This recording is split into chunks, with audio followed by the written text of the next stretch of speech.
5 times in the writings of the Hebrew prophets, the Messiah is referred to as the Tzemach.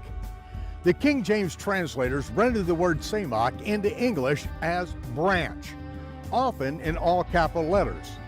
Both they and the Jewish sages recognized the Messianic reference in each case where the prophets of Israel used the word Tzemach.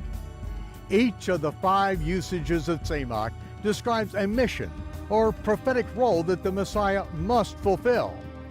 Each of the 5 occurrences of Tzemach details a particular quality or perspective of the life and ministry of the Messiah. The fulfillment of each of these 5 characteristics is detailed in the 5 gospel accounts, just as was foretold by the prophets. This is the greatest story never told. It's all about Yeshua, the prophet, the promised Messiah. Join me here in the land of Israel as we take a chronological and archaeological journey through the Gospels. You have never seen anything like this before. I'm Michael Rood. Prepare for a rude awakening.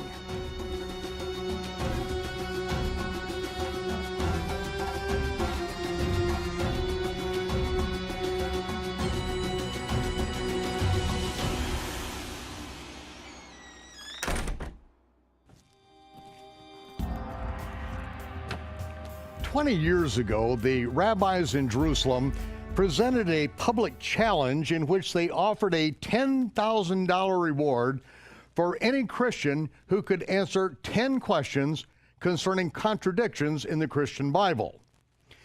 The questions were framed by Jewish lawyers, rabbis who had no intention of giving away $10,000. It took me 1 week to answer 9 of those questions, but it took 17 years before I could answer the 10th. One of those questions concerns Matthew 2:23, which reads, "And he, Jesus, came and dwelt in a city called Nazareth, that it might be fulfilled which was spoken by the prophets. He shall be called a Nazarene." As hard as one may try, no one will ever find a reference in the prophets where either the prophet, the Messiah, or anyone is to be called a Nazarene. Most people assume that Jesus being called a Nazarene must refer to a Nazarite vow, which restricts one from eating or drinking anything that contains the fruit of the vine. No grapes, no wine, no raisins. Yeshua admittedly broke the strictures of that vow on numerous occasions. He was accused of being a wine bibber because he ate and drank with publicans and sinners. Under a Nazarite vow, one is not allowed to cut their hair until the conclusion of the vow, at which time he shaves off all of his hair and burns it in a fire. Yeshua never did this either.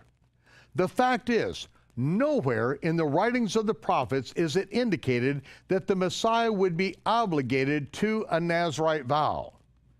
The Hebrew originals do not leave us with contradictions, but lead us into truths far deeper than the English language can reach. Genesis 1:14, we read that the Creator put the sun, the moon, and the stars in their courses and said, "Let them be for signs and for seasons, for days and for years." A cycle of 7 days makes a Shavua, a 7, a week. Genesis records that the Creator worked for 6 days and rested on the 7th. And at Mount Sinai, he instructed his people to follow his example. French atheists attempted to institute a 10-day week. The Babylonians and later the Romans attempted to sanctify the first day as the day of the sun. The Muslims solemnized the 6th day. Yet the 7-day week and the 7th-day Sabbath have remained an undeniable part of human culture for thousands of years. Only on the pagan English calendar has the Sabbath been renamed Saturn's Day. In every other language, it remains a Sabbath, the day the Creator rested. After the days and weeks which are governed by the earth's relationship to the sun, the moon cycle marks the passage of months.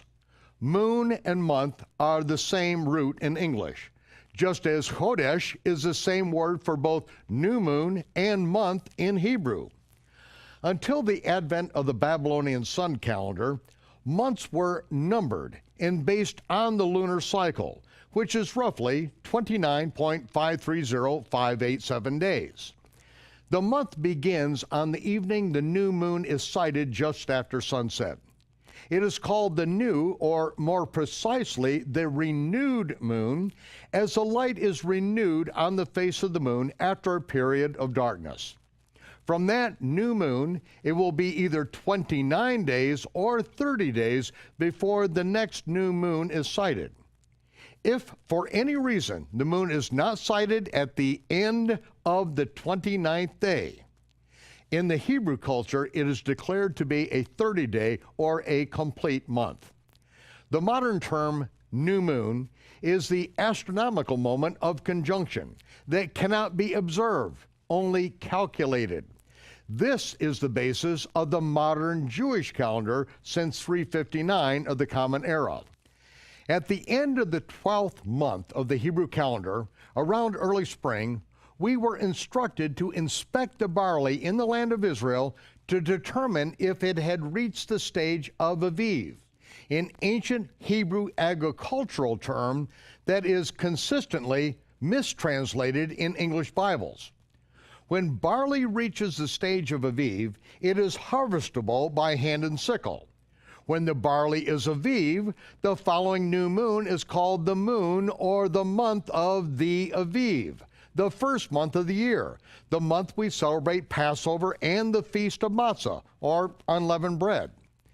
During the 7-day Feast of Unleavened Bread, we present the first fruits of the barley as an offering in the temple, Aviv parched in fire.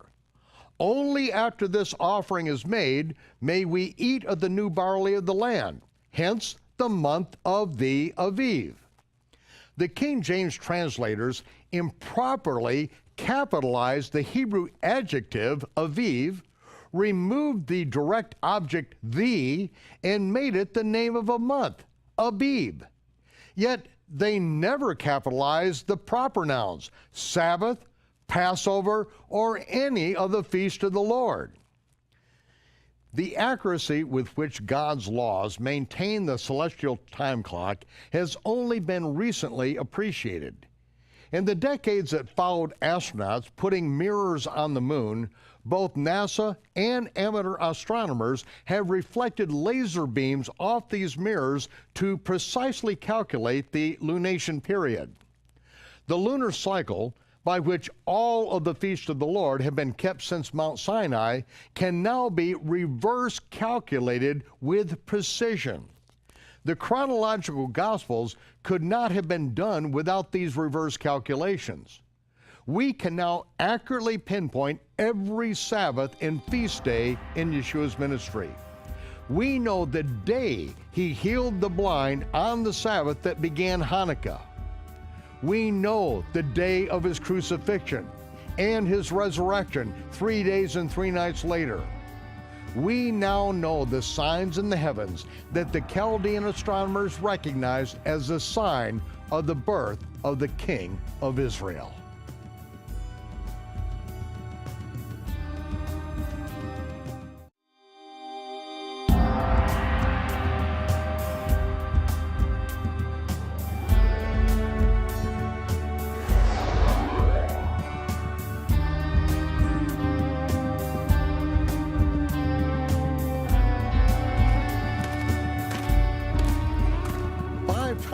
Writings of the Hebrew prophets, the Messiah is referred to as the Semach.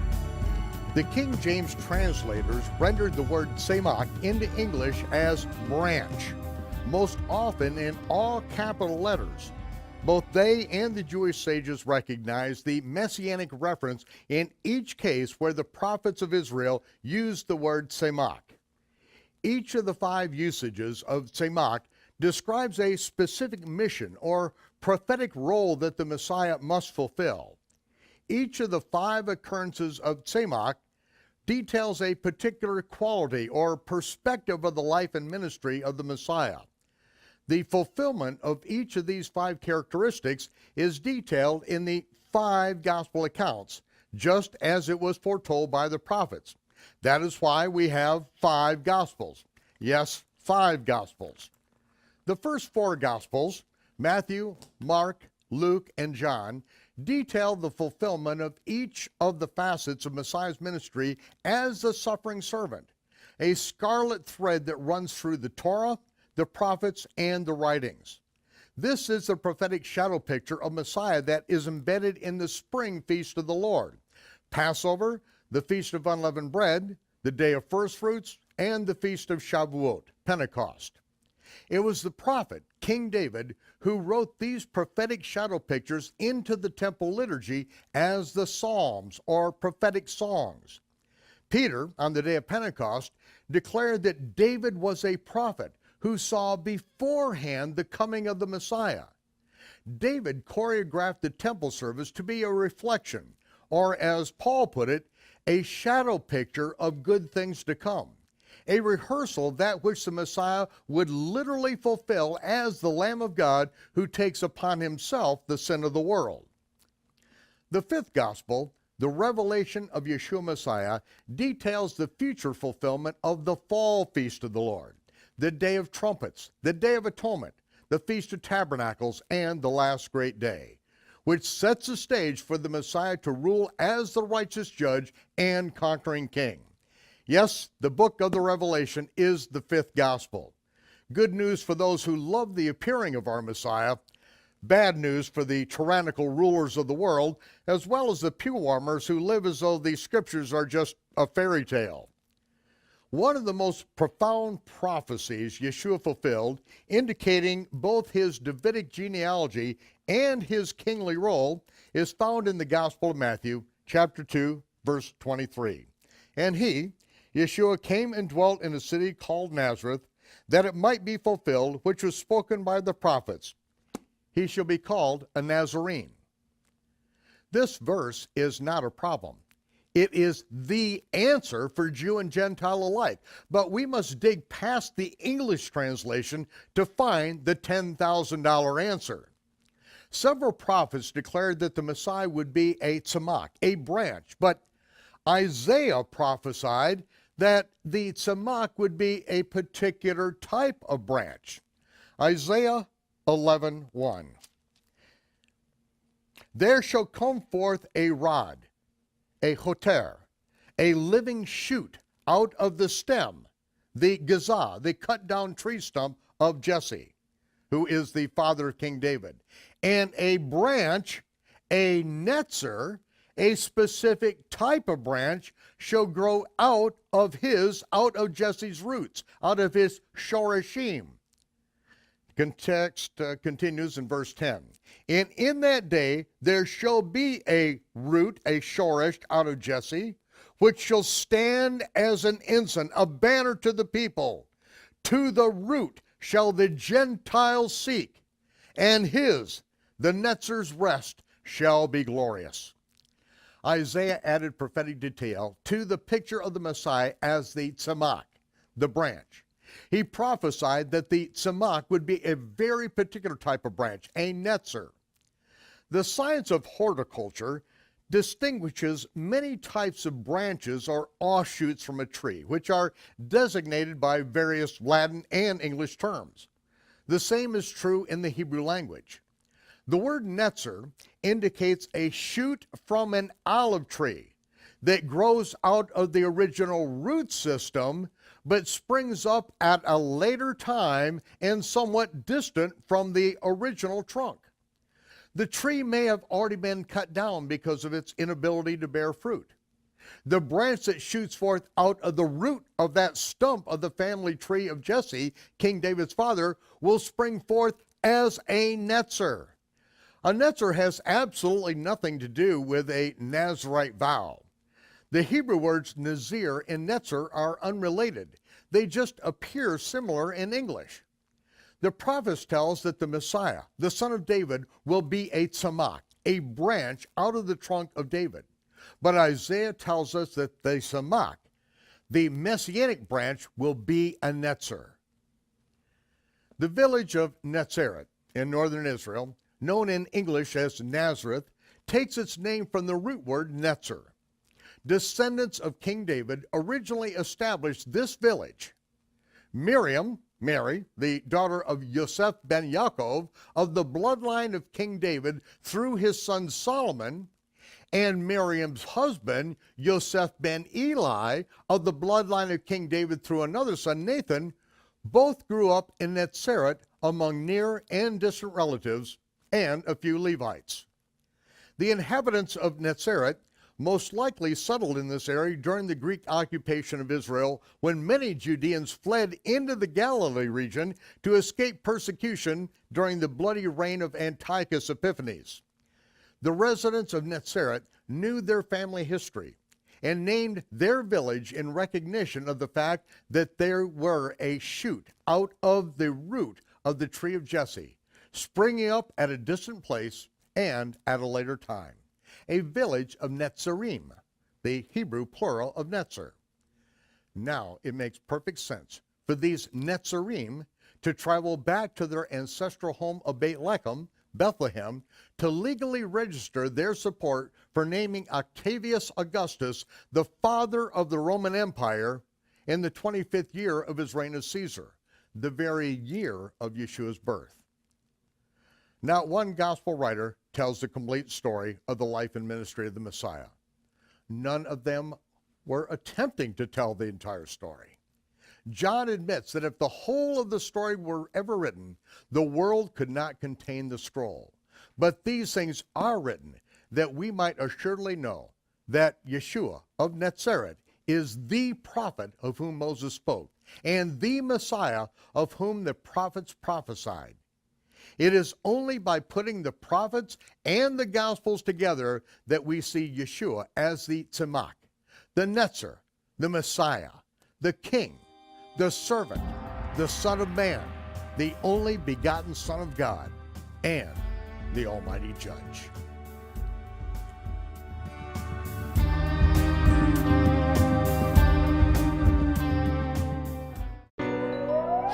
The lives of Israeli victims hang critically in the balance following events of terror, violence, and war.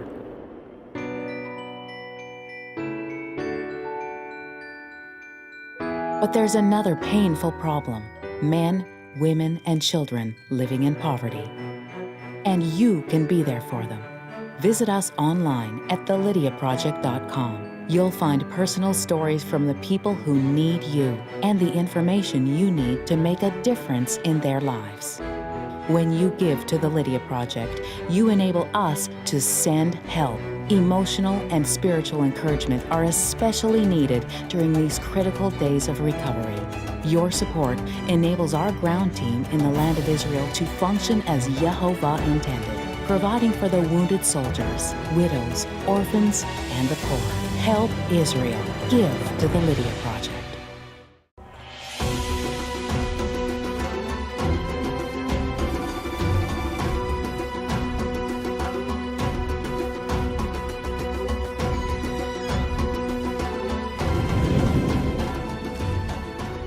The five Gospels detail the fivefold ministry of Messiah as the Netzer and Tzemach, the branch.